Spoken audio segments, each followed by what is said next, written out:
as we are drawing ever so closer to the start of the NHL season, we also got to look at the AHL season. And I don't know about you guys, but I think Chicago needs to kickstart my heart a little bit when it comes to some hockey talk.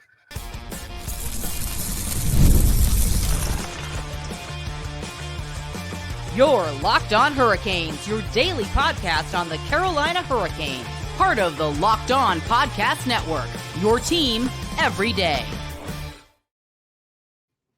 Welcome to a Wolves Weekly edition of Locked On Hurricanes, your team every day, part of the Locked On Podcast Network. Thank you to the Everydayer for making this your first listen 5 days a week, Monday through Friday, talking everything about your Carolina Hurricanes and Chicago Wolves. I am your host, Zach Martin. I am the Carolina Hurricanes beat writer over at the Hockey Writers. I also do a weekly column on the Chicago Wolves called Wolves Weekly, which I'm very excited to start off this fall. I am the co-host of the Search Cast, which is a weekly Carolina Hurricanes podcast, along with all my duties here at Locked On Hurricanes. But enough about me. We're here to talk with our special guest from the Chicago Wolves. He's the public address announcer for the team. He's also the backup public address announcer for the Chicago Blackhawks, so not too far away from Allstate Arena. And he's also a hockey player himself, so don't let this guy fool you. He might call some great announcements, but you might not want to fight this guy. I'm super excited to have Chris Dubiel on the podcast with me today. Chris, how are you doing? Doing great, Zach. Thanks for having me. It's always fun to talk some hockey, and not much of a fighter, but I try to play a hard-working, honest game when I am on the ice.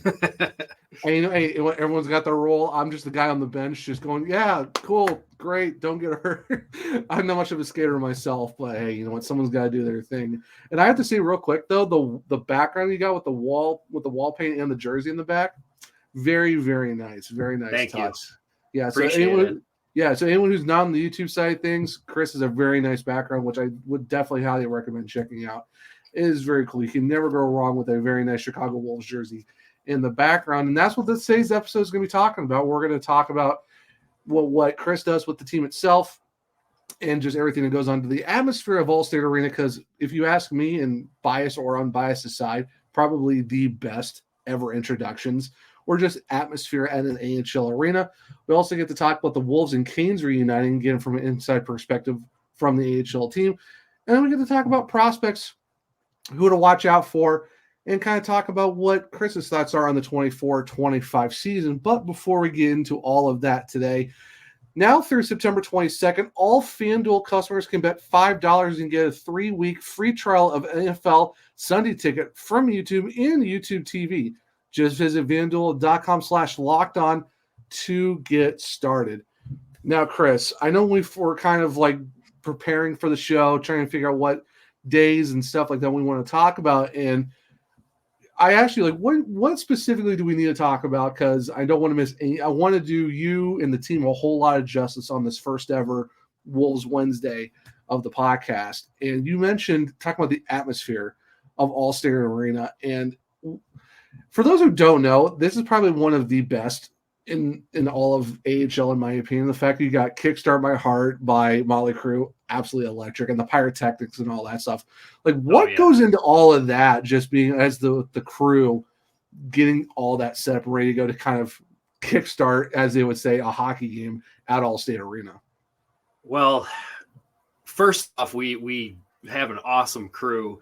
At least the crew that I work with directly, we call ourselves the A-Team. It's our team president, Courtney Mahoney, who orchestrates the whole show, and she runs so many other aspects of the organization as well. I can't say enough great things about Courtney.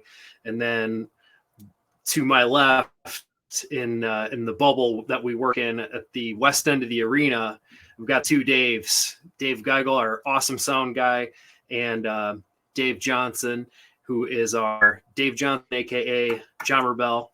He is our pyro technician, and he's got to show up early pregame and rig up all the pyrotechnics, and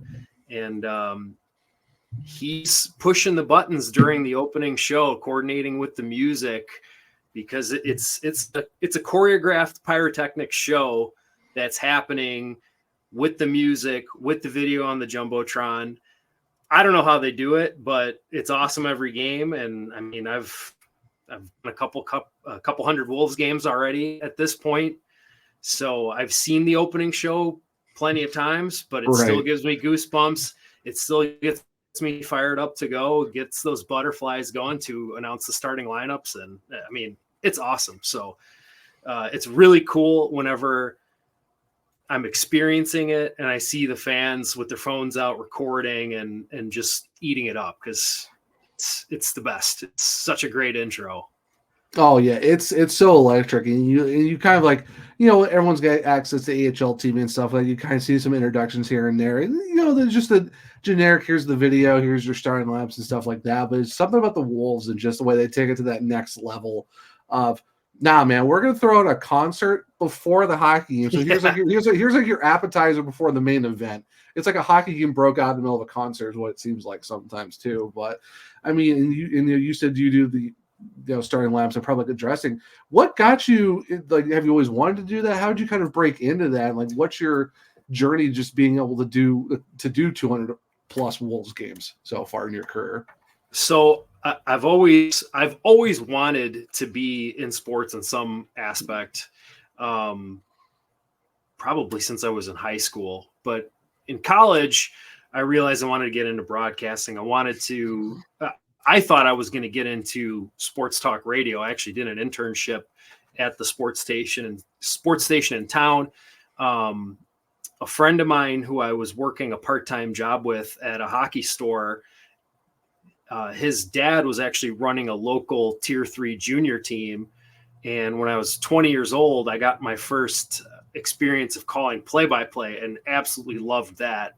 So I always knew I wanted to do something in broadcasting, whether it was sports talk radio or being a play-by-play announcer for a team. I haven't done that, at least not in the professional sports level, but just kind of working through my career, I called a lot of hockey at the amateur level, a lot of football for a company called The Cube.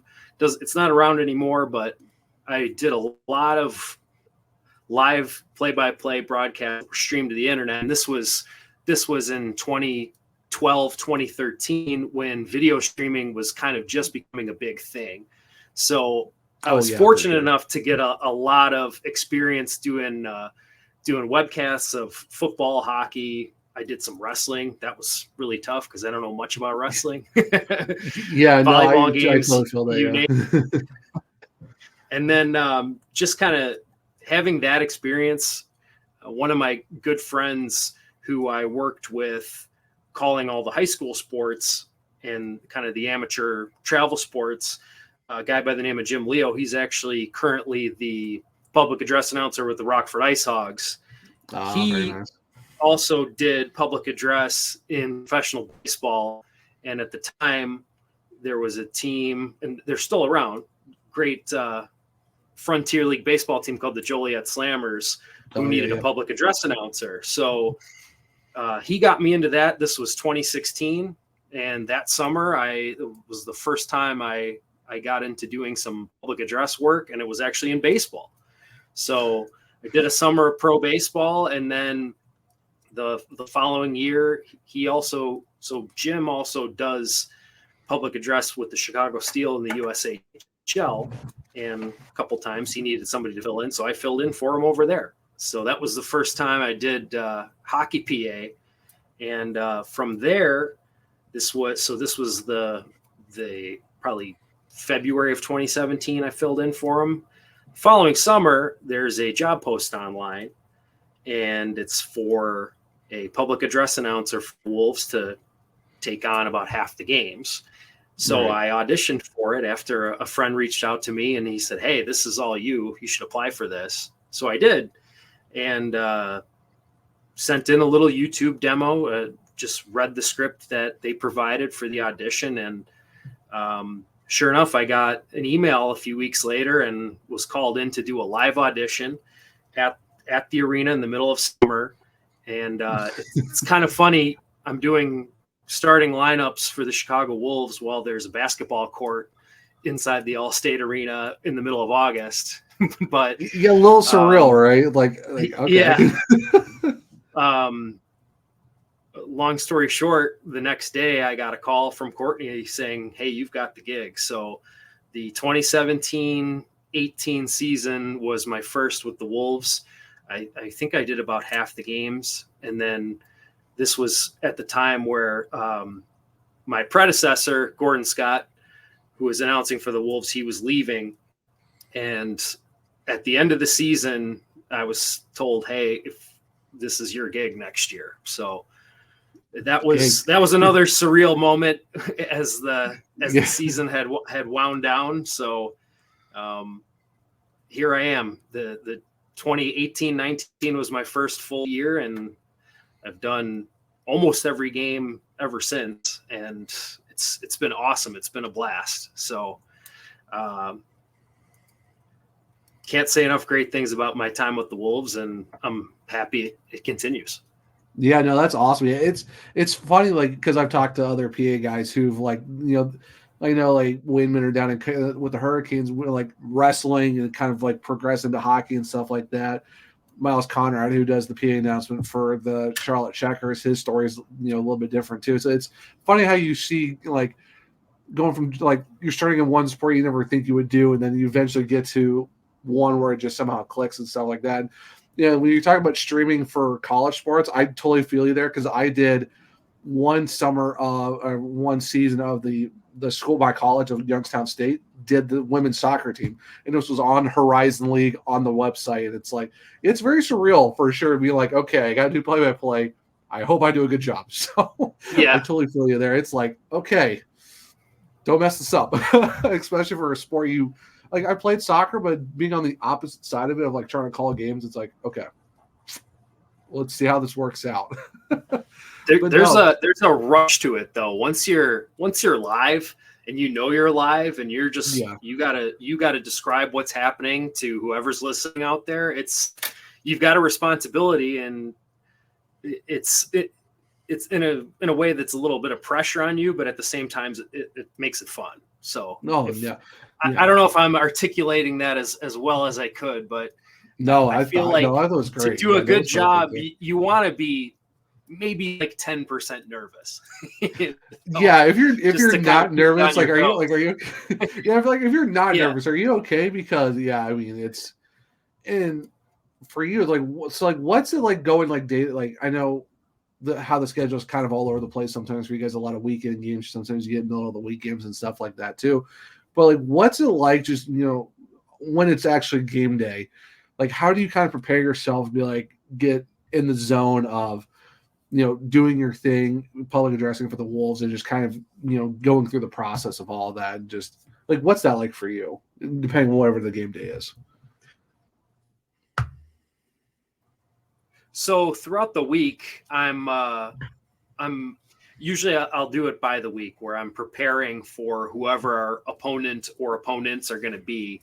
Sometimes we have a back-to-back. This particularly happens with teams that are not in our division and are further away. So we'll see that with Hershey, Coachella Valley, Bakersfield. Those teams will play back-to-back one weekend against them. Right. Sometimes it's multiple teams. We might have a weekend where the Wolves are at Rockford, but then Milwaukee visits us on Saturday, and then Rockford might be at the All-State on Sunday for the AHL famous 3-3. Yeah, when I first saw the schedule, I'm looking, I'm like, this is absolutely bonkers. Of just like you said, like 3 different teams, the weekend league. Yeah, or the fact you have like you have two games with one team, a random team thrown in, and then you got the last game of a 3-game series after that. It's like all home and homes and all this other stuff. So yeah, it's the scheduling is like, I'm like, and people thought NHL scheduling was insane. Welcome to the American League. You have throw in a blender and see what comes out at this point. Yeah, and I guess I forgot where I heard this, but this goes for every sport. Teams don't want to play the same team 2 nights in a row if they don't have to. Yeah. So they want to give a variety of opponents to the fans. So it's not, here's this team again for the 3rd night in a row. I mean, there's certain situations that kind of make that a necessity where you have to play the same team multiple times in a row. But for the most part, I at least thinking back to last season, there were not a lot of nights where we played the same team twice in a row. So kind of get back to how to prepare for that. It's just keeping an eye on the rosters. A lot of the work that I do preparing to see, who's out there is early in the season. As we see every summer, there's lots of turnover, especially in the American Hockey League, because you have a new wave of prospects that are turning pro. You have guys that are moving on to other organizations. Maybe guys have signed overseas. There's always lots of turnover with every team, and then it trickles down to the AHL. So it's getting my rosters together, and I make a pronunciation guide every season where I have all the phonetic pronunciation of all the players, and I sort it out by team, and I even add their numbers and positions and all that. So it's staying on top of who's on what team, especially in the American League. Is that transactions page is our friend, because you never know who's going to get called up or sent down or who's filling in for an injury. But it's a lot of video to try to figure out a pronunciation ahead of time. So, for example, I was watching Juha Jaska highlights, and that's how I got the pronunciation. YouTube's a great resource for me, because there's lots of video out there of pro hockey players, and even like at the college and junior level, there's tons of highlights. So that's a way that I get my information. Obviously, I lean heavily on the broadcasters. Jason Shaver and Billy Gardner, our broadcast team with the Wolves. Those guys are awesome. Jason's always on top of it. He's talking to our guys. If he needs a pronunciation from one of our players, he gets it straight from the player's mouth. And then we'll work with whoever the opponent broadcaster is. 99.9% of the guys in the league are friendly, and they'll help you out and tell you how to say a certain player's name. So it's just kind of being aware of who's on what team and how to say their names. And it's just something I do throughout the week. So I'm ready by Saturday and Sunday. If we've got a back-to-back on a weekend at home, then I know who's on what team and how to say their names, and I'm ready to go. And then once I get to the arena on game day, I'm locked in. Usually I'll sit with our broadcasters at the pregame meal and ask them who's going to be in the lineup, and ask about anything interesting that might have happened on their most previous road trip, and just get in hockey mode and get excited for the game. So there's not a whole lot to it. At least as I say it out loud, but it's cool. Yeah. When you talk about it, it's kind of like, that doesn't sound like a lot, but when you're actually like going through the motions and stuff like that, I know it's a lot different. That's for sure. Now, let me ask you this before we go into our first break and stuff like that. And what would you say is probably the hardest name you've ever had to try to figure out how to pronounce? It could be the Wolves. It could be any visiting team. Like, what was kind of like the one where you're like, oh boy, how do I say this? So there was a guy on the Toronto Marlies, and we played them in the 21-22 season. I might mess this up. It wasn't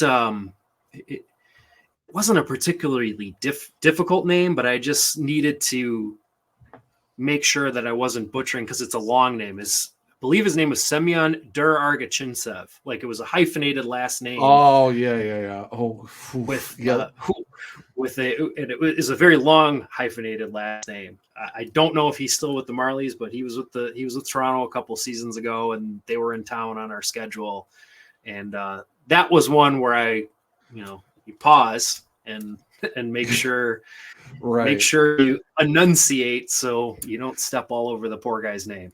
Yeah, right. And that's probably one of the ones where it's like you see on some baseball jerseys where like the name goes around the entire number almost, and it's like we have enough letters it might fit. Who knows? Or it's like, all right, we're picking Yeah. one of your hyphenated last names and sticking with that because hockey nameplates are not designed like baseball jerseys where it's like, here you go, here's your like crescent moon of your Here's name. your arch.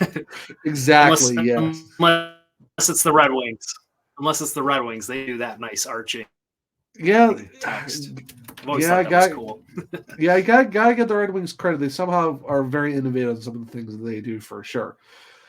But we are going to go into our first break, guys, so make sure to stick around as we get to talk about the Wolves and the Hurricanes reuniting and kind of going over last season a little bit to get a context of what we're looking for the 25-26 season. So be right here in a little bit, coming back into part 2 of this show on a Wolves Wednesday edition of Locked On Hurricanes. We're driven by the search for better, but when it comes to hiring, the best way to search for a candidate isn't to search at all. Don't search, match with Indeed. If you need to hire, you need Indeed. Indeed is your matching and hiring platform with 350 million global monthly visitors, according to Indeed data, and a matching engine that helps you find quality candidates fast. Ditch the busy work. Use Indeed for scheduling, screening, messaging, so you can connect with candidates faster. The one thing I like about Indeed is the fact that it's just really functional.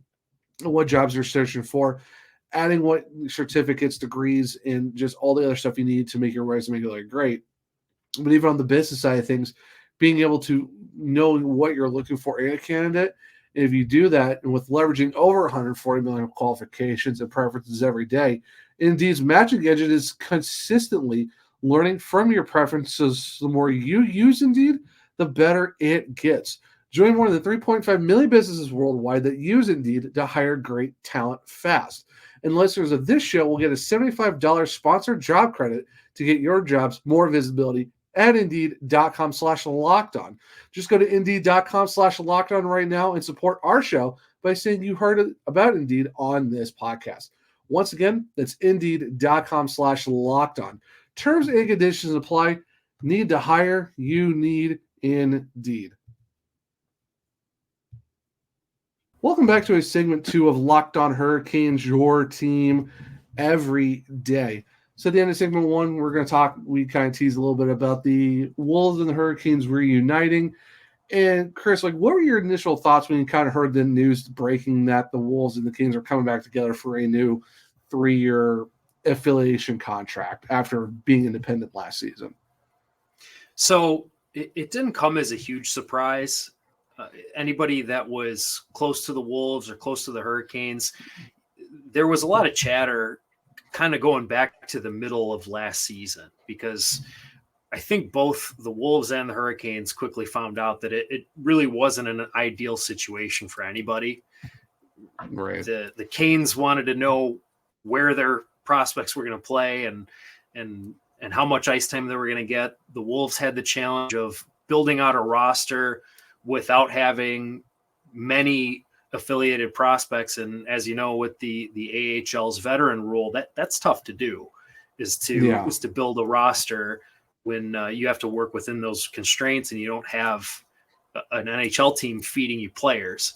So there was a lot of negotiating going around. I wasn't privy to those, so I don't know exactly how those conversations went, but right. I mean, it all culminated in the announcement. I believe it was in early May, I think. Yep. And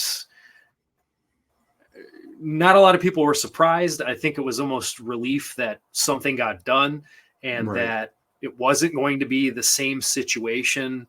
I mean, both for the Wolves and for the Canes. It was a tough year, I think, for all involved, especially the players in Carolina's system. I mean, you look at how the season went for a guy like Jamison Rees, Ryan Suzuki, guys that were assigned to other AHL teams and just didn't get a fair shake at playing time by no fault of their own. So I think with the Wolves and the Hurricanes being linked up once again, there's a little bit more certainty of who's going to play and and all of that, and where they're going to play. You don't have your prospects scattered across the globe like last season. And it should be a lot of fun this year. I mean, looking at who's in Carolina's system, there's a lot of promise here.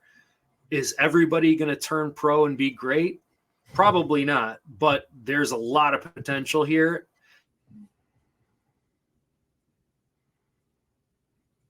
Overall, just reacting to the Wolves and the Hurricanes getting back together, it's kind of how it had to be, because everybody else is paired up. A lot of the NHL teams own their affiliates, so that immediately eliminates 20 some odd organizations. So kind of the game of musical chairs, there weren't any extra chairs, so the Wolves and the Hurricanes had to team up, and they did. Yeah, it seems like it's almost the bygone days of where you're seeing kind of affiliates kind of switching up a lot more. I feel like it's still in the ECHL because there's not a lot of teams there that kind of fill out the 32 for 32. But yeah, going back to what you said last season, I mean, the Wolves, I mean, it was definitely a struggle. I mean, everyone knows that for sure. 23, 35, 7, and 7. Thankfully, that was the Bridgeport Islanders who did finish worse points wise with 59 compared to the 60 for the Wolves. But like you said, it's tough with the the veteran rule. You're trying to figure out who you're going to get and stuff like that too. I mean, luckily the Wolves did get Vasily Ponomarev at one point in the season because he was kind of just wasting away in Tucson, like you said, with how Ryan Suzuki and Jameson Reese. Poor Jameson Reese, man. Like, I think that kid got the worst end of the deal of just how that worked out for him. But like you said, it's good to see them kind of back together. Of course, the Hurricanes now kind of are running the hockey operations side of things. And what are your thoughts when you heard the news that Darren York was going to be the general manager for the Chicago Wolves, along with him still being with the Hurricanes as an associate general manager for them? So that was the news to me. That was a little bit stunning, because we had Wendell Young running the show for so many years, and he's still going to be around. So right, yeah, which is good, honestly, in my opinion. Yeah, Wendell is an all-timer when it comes to the Wolves, not only as a general manager, but obviously he had an amazing playing career. So I think it's awesome that there is still a role for him in the organization. It's going to be a little bit different with the Hurricanes having full autonomy on hockey ops. Right. We've seen some changes happen already, obviously with the coaching staff and some of the other support staff positions within hockey ops. So that part was a little bit shocking. It's not a huge surprise considering, what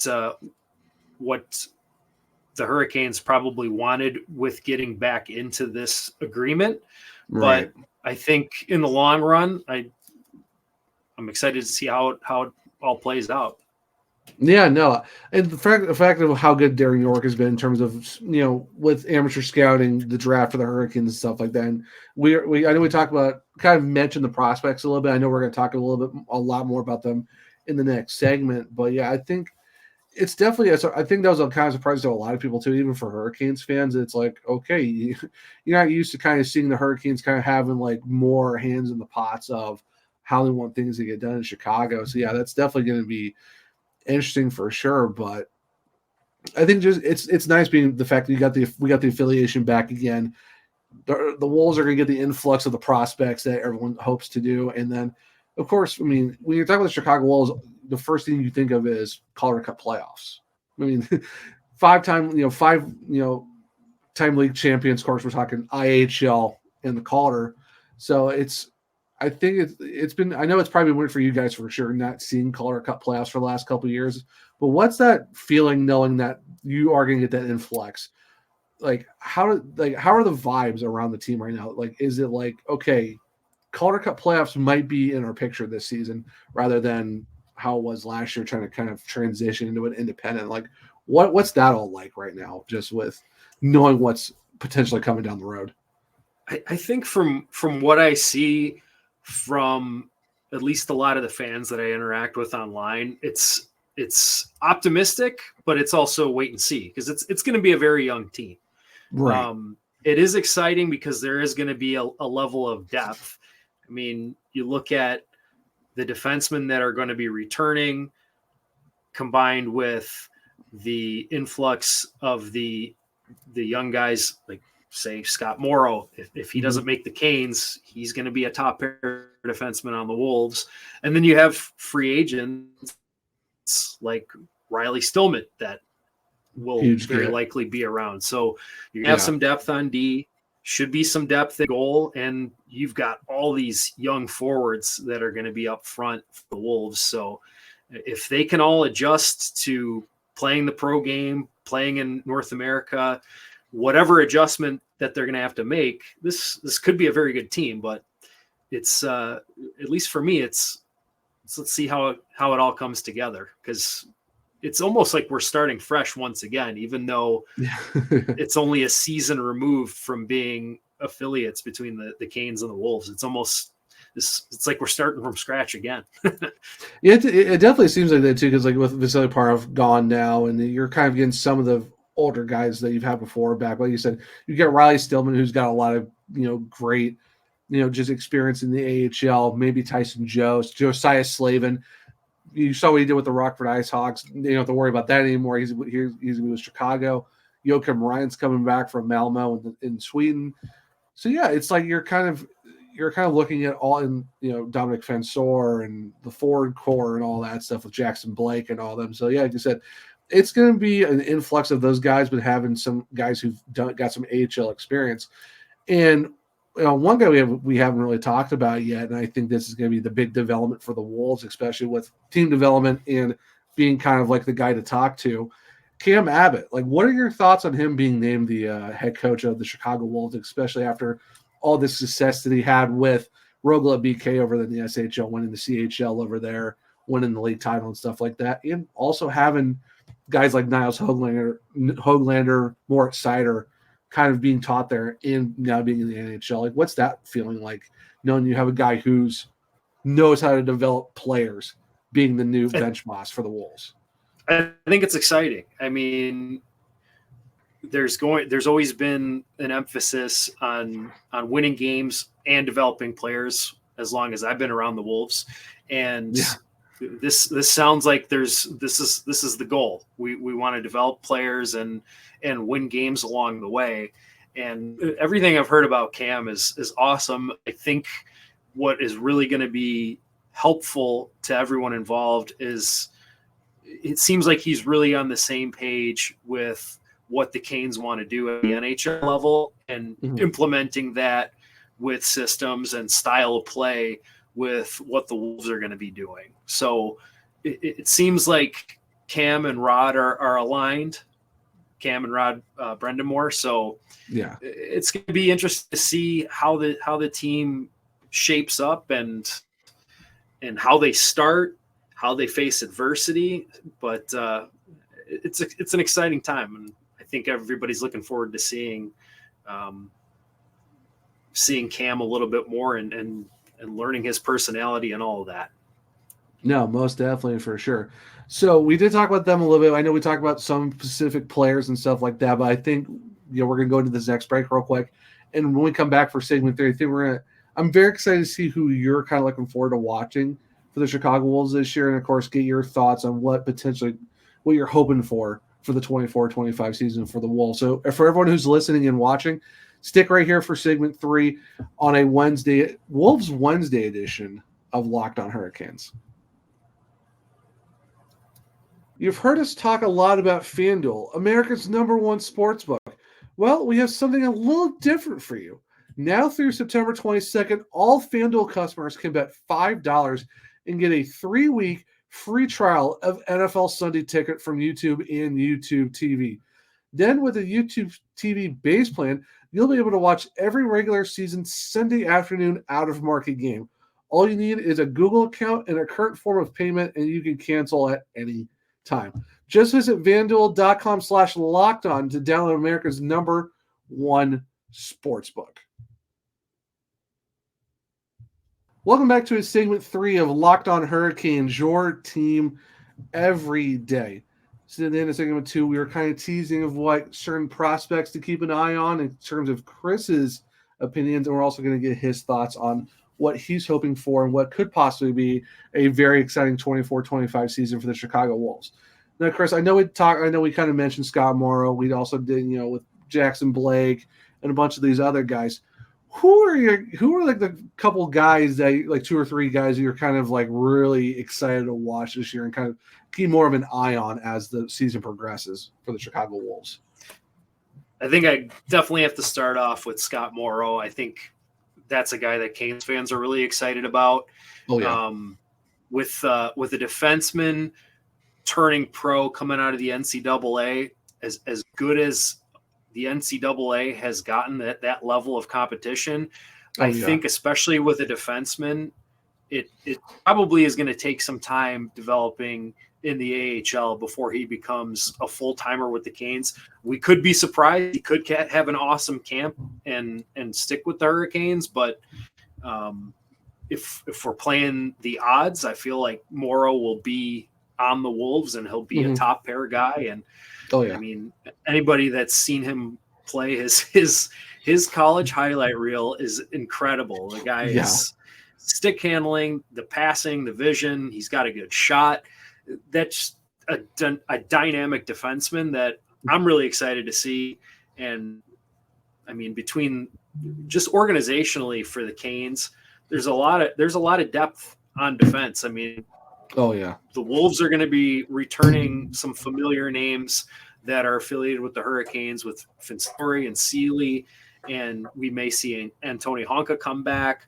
And then you add to it a guy like Scott Morrow, and then the veterans like Ryan and Stillman. There's going to be support for guys, and there's going to be competition for ice time. And I think that's going to make for a more competitive Wolves roster. So I'm definitely excited to see Scott Morrow suit up for the Wolves, assuming he does not stick with the Hurricanes coming out of training camp. But I'm kind of on the same page with you, just of where you're looking at how that 6 is kind of formed for the Hurricanes, and I think Ty Smith might be the 7th defenseman for the Hurricanes. So I'm pretty much on the same page with you. And like you said, I think Scott Morrow having a start in Chicago probably would be the best thing for him, because NCAA is one thing, the NHL is a whole nother level, and as you know, the AHL, completely different animal compared to everyone else. So I totally agree with you. It's maybe kind of get your feet a little bit wet in Chicago might be the best course of action. Like I said, we talk about Cam Abbott real quick for a little bit. Not a bad guy to learn from, honestly, in my opinion. So I totally feel you on that one. Yeah. I mean, just look at some of the names you brought up of guys that he's developed. I mean, if guys like Morrow can follow that path, I think the Hurricanes will be very happy. They'll be in good shape. So the next player that I'm excited about is Gleb Trikozov coming over from Russia. Everyone's excited about this kid too. This guy just seems like he's so dynamic, shoot from anywhere, very creative. He's got good speed. He's I wouldn't call him a big guy, but he's listed at 6'1", so he's got good size for a center. And I think that, especially in the American League, which is kind of known as a more physical league, more battles for tight space on the ice, I think that's only going to help him having a little bit of size and coming in. Now, how he adjusts to playing in North America versus in Russia will that remains to be seen. But it looks like this guy just has all kinds of talent, and if he can put it together and make the transition to playing in the AHL smoothly, I think he's going to be an exciting player to watch. Yeah, no, I know a lot of people are excited for him. It looked like he had a really good rookie development camp with the Canes. And I'm excited to see what he can do for the Wolves as well. So but who do you have another guy that you're kind of keeping an eye on, or is that kind of like the main two that you're kind of really honing in on for the season? So I was also going to touch on Jackson Blake as well, kind of getting back to the NCAA theme. And he's another guy it seems like he was everywhere with North Dakota, all over the ice making plays. and as a 4th round pick, a guy that seemed to kind of rocket upwards in his development. Usually when it comes to anybody taken after the 3rd round, those guys are lottery tickets. And for Jackson Blake, he put up over 100 points in 80 some NCAA games.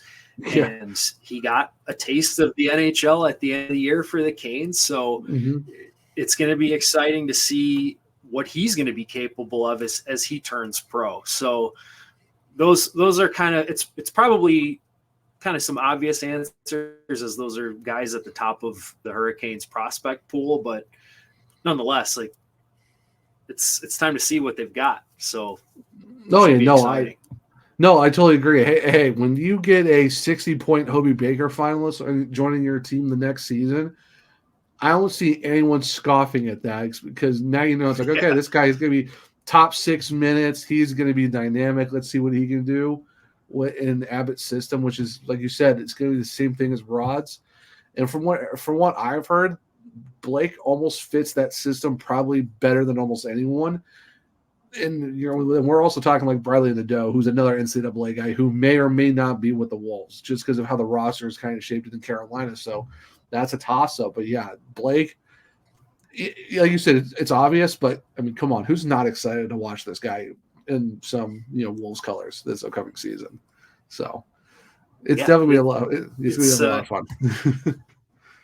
It's really cool to see these dynamic guys come up through college hockey, and obviously Gleb's coming over from Russia, but I mean, what these guys put on tape at the level that they're playing at is pretty unreal. And if you can get even shades of that at the pro level at this next step, I mean, that's just huge. It's very exciting. But then a guy I want to talk about a little bit is Ryan Suzuki.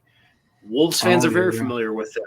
He's been part of the Canes organization for many years. I believe he was he a 2019 or 2020 draft pick? I think was it 18? One of those two drafts. I actually think it was either 18 or 19. I know it's been a bit. Okay. It's just injury bug has not done him any justice. And that's what I was going to say. When healthy, he produces. He's a guy that puts up points, and I think if he can have a year where he stays healthy, he gets that opportunity to play a top 6 role, he's going to put up points.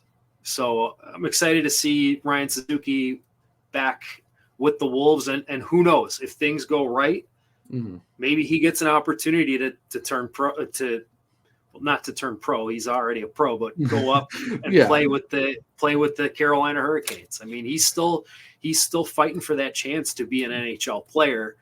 And I mean, you see it when guys are productive in the AHL, they get chances. So it's going to be exciting to see what Ryan can do coming back with the Wolves in a situation he's a little bit more familiar with and should be better set up to succeed. Yeah, no, I completely agree. And honestly, a lot of people think he was going to make the Hurricanes roster last year out of camp. It's just unfortunate you get hurt in your last game of preseason, kind of set you back. Then go to Springfield with Dylan Coughlin, but he finally got some ice time later on. So yeah, it's just last year not as bad as Reese, but yeah, it was a tough year for him. And like I said, a lot of people thought he was going to come right out of camp. So two things before we wrap up. And like Chris, like I said, thank you so much for taking the time to talk to me. This has been a lot of fun. So for the 24-25 season, what are you like? I know we kind of somewhat touched on possibly Calder Cup playoffs, but like, what is your general thoughts as of right now on August 21st on a random Wednesday? How are you feeling going into the 24-25 season of the Chicago Bulls? I know we don't really know a full roster yet, how everything's going to play out. But like, as of right now, how are you feeling about the Wolves coming into the season? I think just looking at how the depth shakes out on paper, when you look at the Hurricanes all the way down to who's going to be rostered on the Wolves, I feel like this should be a team that makes the playoffs. Now, whether that's second or third or winning the Central Division remains to be seen. Right. The Central's always a tight battle. No matter what. Milwaukee is perennially strong. Rockford is going to be loaded with young talent this year. They don't look like they're going to be dropping off anytime soon. Obviously, we know how well Dallas has been drafting over the years. So this has potential to be good again. I mean, they won't have Logan Stankoven anymore, but one less guy to worry about, right? That's another team that you got to watch out for. So it's who's gonna drop back. I mean, it's kind of tough to say now, sitting here on in late August, but definitely optimistic about the Wolves' chances to get back into the postseason. I mean, it's an organization that's prided itself on winning, and you go back and you look through the history of the 30 seasons. I think 23 out of the 30, something like that, 25 out of the 30 have been playoff years, something like that.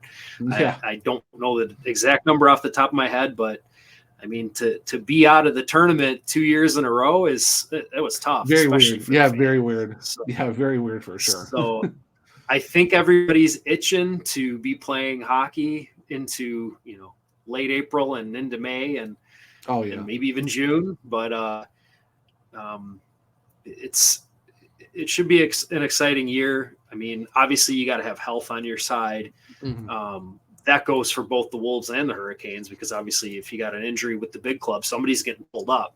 So you kind of have to have a combination of a lot of things to have a winner in the AHL. You got to have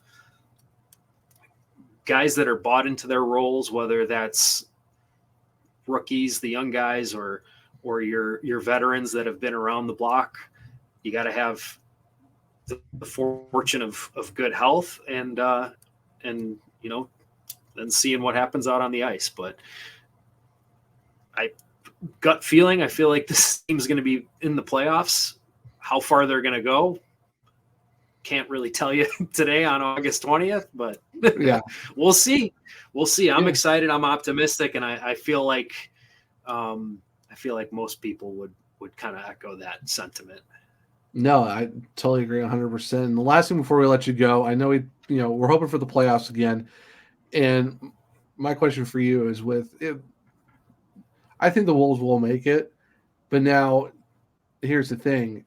Do we kind of get the same vibes as the 22 Calder Cup champions? Because I know for you, that had to be so much fun kind of riding through that whole season. Like, what was that like for one, just being able to know that you got to be a part of, of a team that won a Calder Cup? And then, like, what would that feeling like being again to see what's happened the last couple seasons, and then hopefully this year or maybe next year kind of ride that wave of feelings once again of another Calder Cup coming to Chicago?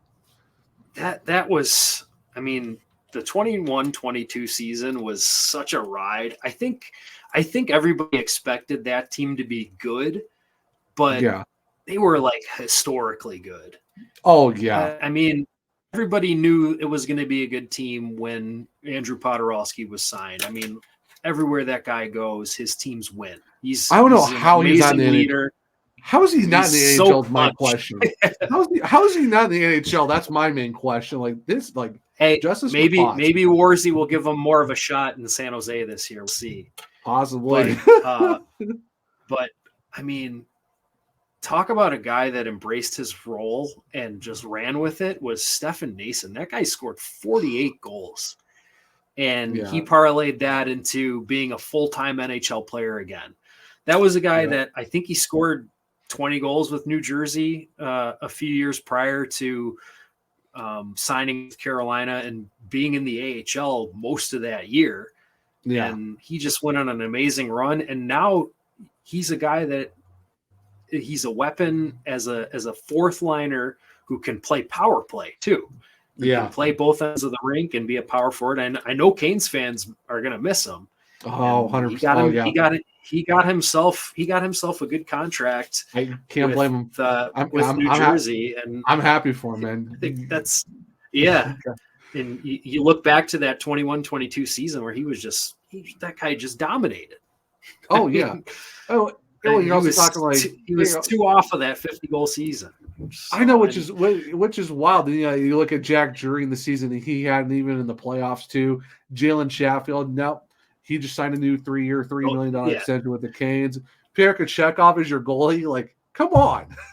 I mean, I don't think I've seen anything like that. When Kochetkov came over from Russia, we kind of heard about him a little bit.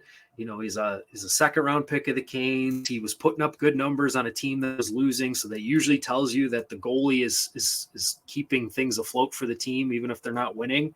Yeah. He gets to Chicago, and he's challenging the Iowa Wild bench in his first game, and right away it's like, all right, this guy's different. And sure enough, he was. And I mean, that team had Alex Lyon and Kochetkov splitting starts. Insane. And it's just, Alex Lyon's both of those guys are full-time NHL goalies now. Yeah. So you look at it, that was just a perfect storm of guys that came into different opportunities and seized it, and it really launched their careers. Like, obviously Jack's a full-time NHL player now. He just got a contract extension, and he's working his way into a larger role with the Canes. Everybody loves Jalen Chatfield. That guy's awesome. I mean, so great as a dude and player. So a lot of people are happy for him and what he's been able to do and establish himself as an everyday NHL defenseman. So I don't know if the vibes or the style of the team will be quite like that 21-22 team.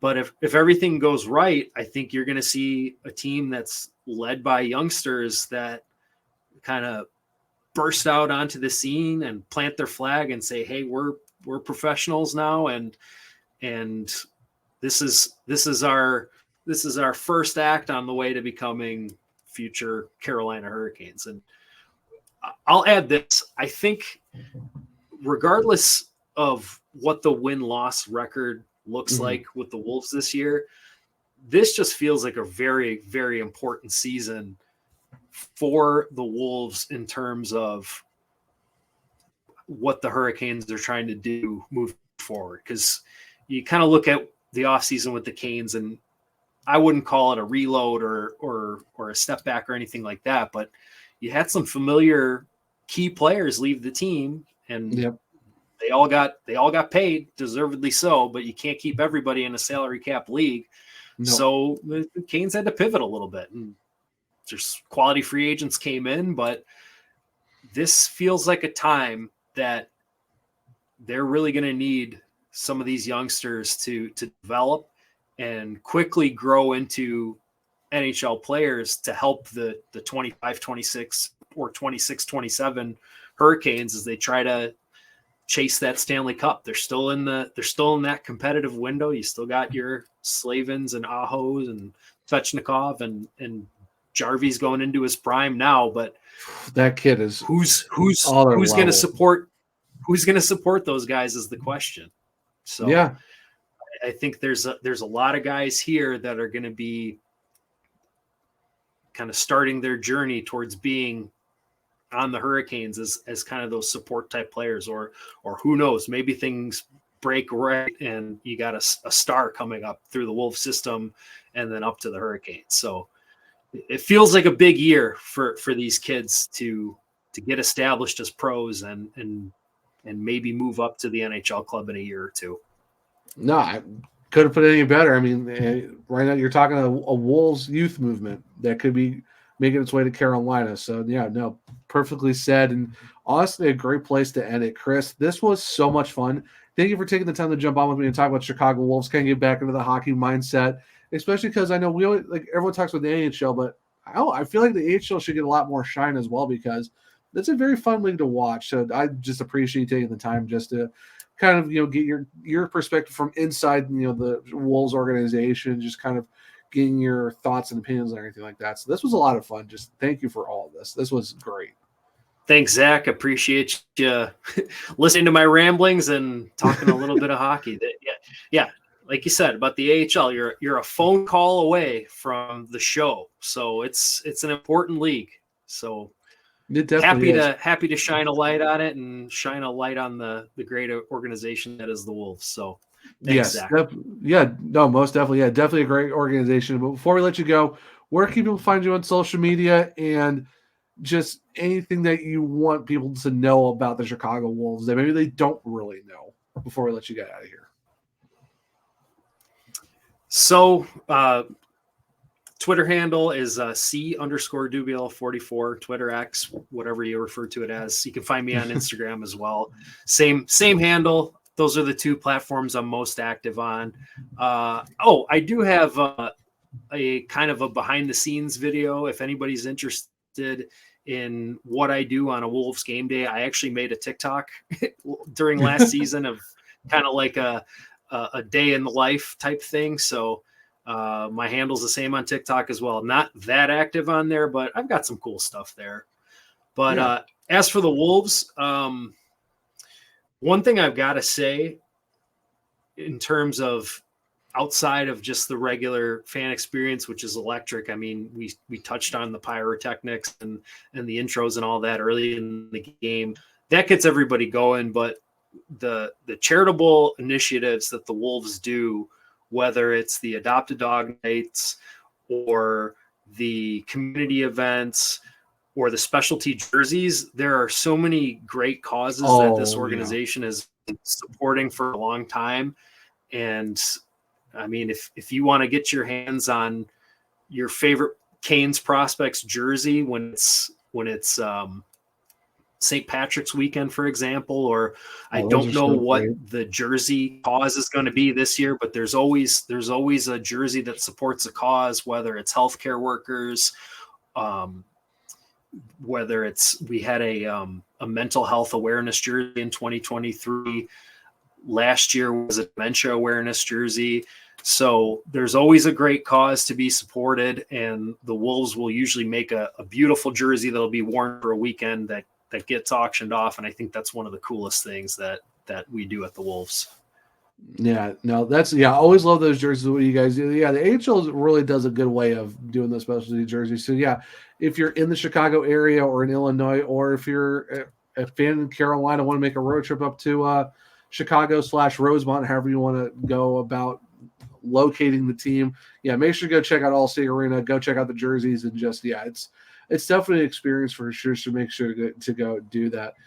If you want to keep up anything what's going on with me, I'm at OneTrueZach on X. The podcast is LO_Hurricanes. There's a link tree in my bio where you can find all my articles over at the Hackers. I'm really excited to get into Wolves Weekly as we get closer to the season. Also, check out my other podcast, The Surgecasters, where you can watch and listen to that show.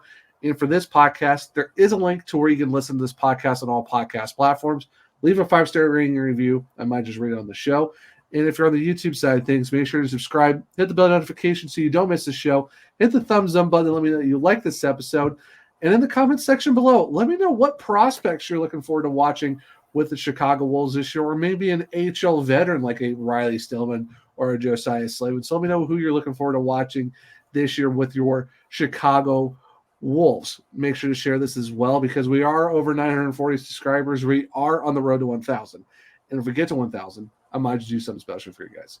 But I hope everyone enjoyed this Wolves Wednesday edition of Locked On Hurricanes.